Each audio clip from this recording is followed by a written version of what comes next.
நம்முடைய பங்கு 400 எம்பிக்களை தாண்டி பிரதமர் அவர்கள் அமரும் பொழுது தமிழகத்தில் 39 எம்பிக்களும் கூட இங்கிருந்து நாம் அனுப்ப வேண்டும் என்பது நம்முடைய கனவு என்பதை சொல்வதை விட கட்டாயம் என்று சொல்லுகின்றன. காரணம் 10 ஆண்டுகளாக இந்தியாவுடைய வளர்ச்சியை பார்க்கிறோம்.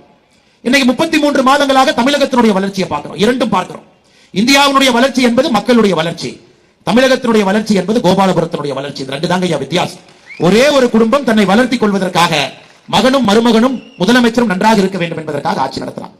ஆனா அந்த பக்கம் நம்முடைய பாரத பிரதமர் அவரை பார்த்தீங்கன்னா நாட்டில் இருக்கக்கூடிய ஒரு குடிமகனும் பழங்குடி இனமாக இருந்தாலும் சரி அவர்களை இந்தியாவுடைய ஜனாதிபதியாக அமர்த்தி அழகு பார்க்க வேண்டும் என்று நினைக்கின்றார்.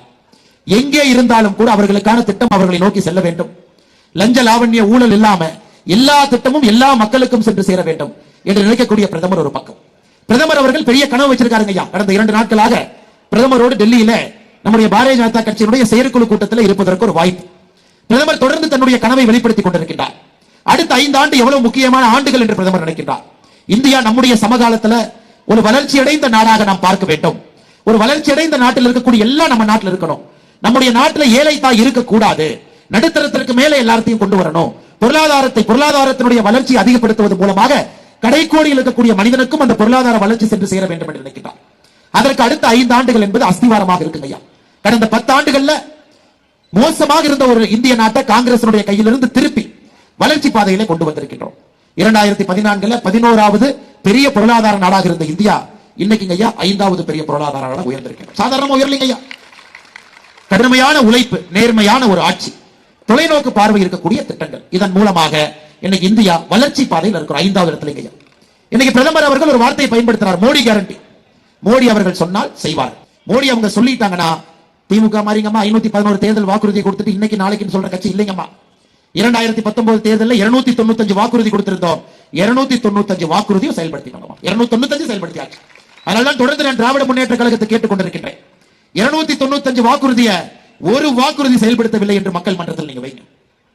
295 வாக்குறுதியும் செயல்படுத்தி ஒரு ஆட்சி நடந்து கொண்டிருக்கிறது நம்முடைய ஆட்சி. இதை மோடி கேரண்டி என்று சொல்லுகின்றோம். மோடி ஐயா சொன்னாங்கன்னா கண்டிப்பாக செய்வார்கள் என்கின்ற நம்பிக்கை.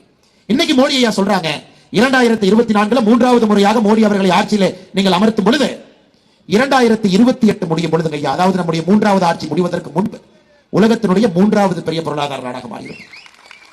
பொருளாதாரம் ஏதோ பேப்பர் வளர்ச்சி இல்லைங்கம்மா, ஒரு தனி மனிதனுடைய வளர்ச்சி. வீடு இல்லையா வீடு, கழிப்பறை இல்லையா கழிப்பறை, வீட்டுல எரிவாயு சிலிண்டர் இல்லைங்களாமா எரிவாயு சிலிண்டர், பைப்பு மூலமா குடிதண்ணீர் வரவில்லையா பைப் மூலமா குடிதண்ணீர். ஒரு திட்டமும் கூட நம்முடைய ஆட்சியில ஒரு ஏழை தாயை மையப்படுத்தி அவர்களுக்காக இந்த ஆட்சி நடந்து கொண்டிருக்கு. இது மோடி கேரண்டி. ஆனால் மோடி அவர்கள் உறுதியாக இருக்கின்றார்கள். உங்களுடைய ஆதரவோடு 400 எம்பிக்களை தாண்டி ஆட்சிக்கு வரப்போறாங்க. அதுல நிச்சயமாக தமிழகத்திலிருந்து 39க்கு 39 பாராளுமன்ற உறுப்பினர்கள் அனுப்பி நாமும் அந்த வளர்ச்சி பாதையில் போறோம். திராவிட முன்னேற்ற கழகத்தினுடைய ஆட்சி எவ்வளவு மோசமாக இருக்குது அப்படிங்கிறது இன்னைக்கு ஒரு பட்ஜெட் ஒரு உதாரணம். இன்னைக்கு பட்ஜெட் போட்டா இந்த பட்ஜெட் யாராச்சும் நேரம் இருந்து உங்களுக்கு நேரம் இருந்தது வேலையெல்லாம் செஞ்சு முடிச்சிட்டீங்க, திமுகவுடைய பட்ஜெட் பார்ப்பதற்கு நேரம் இருந்தது நாங்க ஐயா, இது ஒரு டப்பிங் படம் பார்க்கிற மாதிரி இருந்துச்சு. போட்டி போட்டுக்கொண்டு மத்திய அரசுடைய திட்டத்திற்கு மாநில அரசு என்ன பேர் வைக்கலாம் அப்படிங்கறத அந்த பட்ஜெட் வேற ஒண்ணுமே இல்ல. ₹1 சொந்தமாக திமுக அரசு தன்னுடைய பணத்தை வைத்து இந்த பட்ஜெட் போடல. நான் சில பேர் சொல்றேன், பார்த்தா உங்களுக்கு தெரியும் பட்ஜெட்